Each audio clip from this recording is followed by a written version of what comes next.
वाशिममध्ये आज भव्य राजकीय माहोल. नगरपरिषद निवडणुकीच्या पार्श्वभूमीवर मुख्यमंत्री देवेंद्र फडणवीस यांच्या जाहीर सभेला प्रचंड उत्स्फूर्त प्रतिसाद.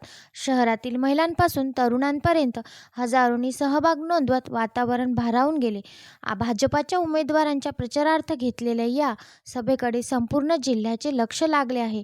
एकूणच वाशिममधील आजची सभा राजकीयदृष्ट्या अत्यंत ऐतिहासिक ठरली. उमेदवारांना मिळालेल्या प्रतिसाद, विकासाच्या दृष्टीने केलेल्या घोषणा आणि नागरिकांची गर्दी या सर्वांमुळे निवडणूक वातावरणाला नवीन ऊर्जा मिळाली आहे. आता वाशिमकरांचा कौल कोणाकडे झुकतो हे पाहणे उत्सुकतेचे ठरणार आहे.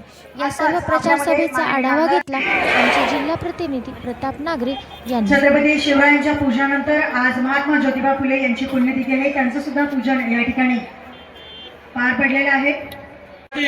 व मान्य देवाभावांचे विचार ऐकण्यासाठी आलेले समस्त मतदार, कार्यकर्ते, पत्रकार, इलेक्ट्रिक मीडिया व सर्व भारतीय जनता पार्टीचे कार्यकर्ते, आपल्या सर्वांचा खूप खूप धन्यवाद.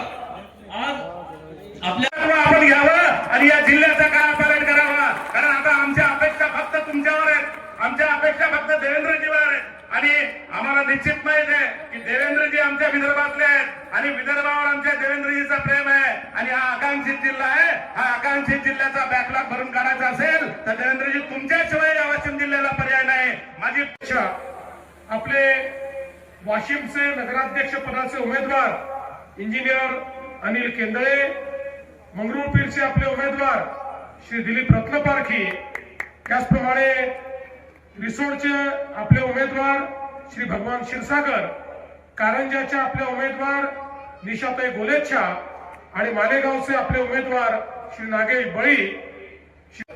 आमचा जो कार्यक्रम आहे, ज्याचा जो कार्यक्रम नसतो त्याला टीका करावी लागते. आमच्याकडे महाराष्ट्र विकासाचा आणि प्रत्येक शहराच्या विकासाचा कार्यक्रम आहे. त्याची एक ब्ल्यूप्रिंट आहे. शहर कसं बदललं पाहिजे, त्याकरता काय केलं पाहिजे, या संदर्भातले सगळे आराखडे हे आमच्याजवळ तयार आहेत आणि ते आराखडे घेऊनच आम्ही जनतेपुढे जातोय आणि एक सकारात्मक मत हे त्या शहराच्या सामाजिक आर्थिक परिवर्तनाकरता या ठिकाणी आम्ही मांडतोय. आपल्याला माहिती आहे, आपल्या देशामध्ये प्रमाणात लोक शिक्षण, आरोग्य आणि रोजगार, अन्न, वस्त्र आणि निवारा या मूलभूत सोयींकरता शहराकडे जात होते. पण आम्ही शहरीकरण अभिशाप आहे असं समजून शहराचं नियोजनच करत नव्हतो. परिणाम काय झाला? आपण कुठली शहरं बघा, लोक शहरामध्ये गेले, राहायला जागा नाही, मग अतिक्रमण झाली, झोपडपट्ट्या तयार झाल्या, शहरामध्ये पिण्याच्या पाण्याचे प्रॉब्लेम तयार झाले, शहरामध्ये घनकचऱ्याच्या थप्प्या लागल्या, कारण कचऱ्याचा निचरा करण्याची व्यवस्था आपण केली नाही. शहरामध्ये नाल्या निघाल्या, त्या नाल्यांमध्ये आपला मैला वाहून जाऊ लागला, त्यांनी घाण झाली, त्यांनी मच्छर झाले, त्यांनी रोगराई झाली. तेच पाणी आपल्या नदीमध्ये गेलं, आपल्या नाल्यांमध्ये गेलं, आपल्या तलावांमध्ये गेलं, आपल्या विहिरींमध्ये गेलं, आपले जलस्रोत त्या ठिकाणी प्रदूषित झाले, आपल्या जमिनी प्रदूषित झाल्या. एक प्रकारे आपलं सगळं जीवनमान हे तुम्ही समृद्धी महामार्ग होऊ द्या, त्यानंतर कशा प्रकारे लॉजिस्टिक आणि या ठिकाणी ड्रायपोर्टचं काम होईल ते बघा. आज ते आता काम सुरू केलेलं आहे. पुढच्या काळामध्ये मोठ्या प्रमाणात लॉजिस्टिकच्या माध्यमातून रोजगाराची निर्मिती देखील याच वाशिममध्ये होताना आपल्याला पाहायला मिळेल. शेवटी कनेक्टिव्हिटी अत्यंत महत्वाची. समृद्धी महामार्गामुळे वाशिमला किती त्या ठिकाणी परिवर्तन होण्याची संधी मिळाली. आज वाशिम एकमेव शहर असं आहे की ज्याच्यापासून 2-2.5 तासाच्या अंतरामध्ये 4 एअरपोर्ट आहे. नागपूरचं एअरपोर्ट आहे, तुम्हाला अकोल्याचं एअरपोर्ट आहे, तुम्हाला संभाजीनगरचं एअरपोर्ट आहे, तुम्हाला नाशिकचं एअरपोर्ट आहे, अमरावतीचं एअरपोर्ट आहे. म्हणजे इतक्या जवळ सगळ्या गोष्टी आल्या. आणि आता तर आपले नेते माननीय गडकरी साहेबांनी या ठिकाणी ड्रायपोर्ट तयार करण्याचा निर्णय घेतलेला आहे.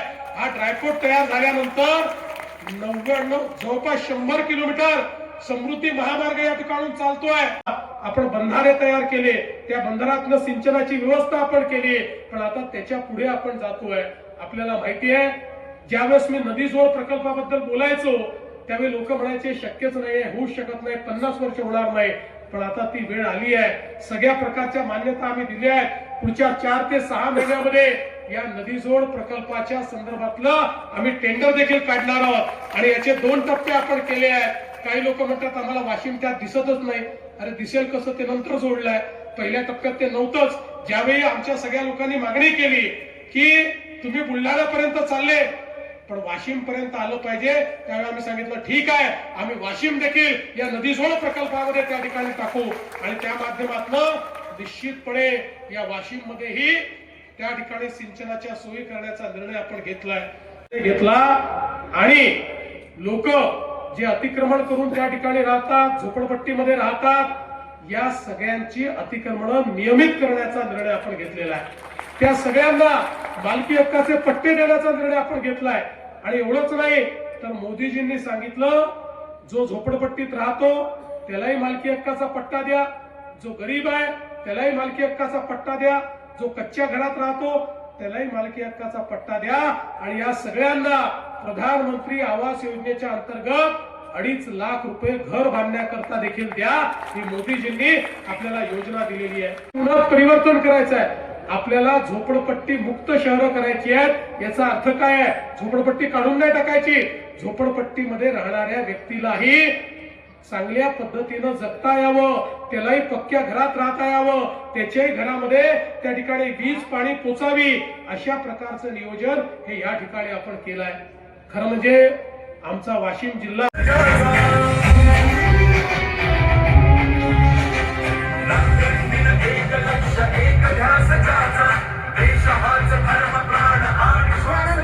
आभार प्रदर्शनासाठी मी आदरणीय गणेश खंडाळकर सर जिल्हा सरचिटणीस यांना पाचारण करते.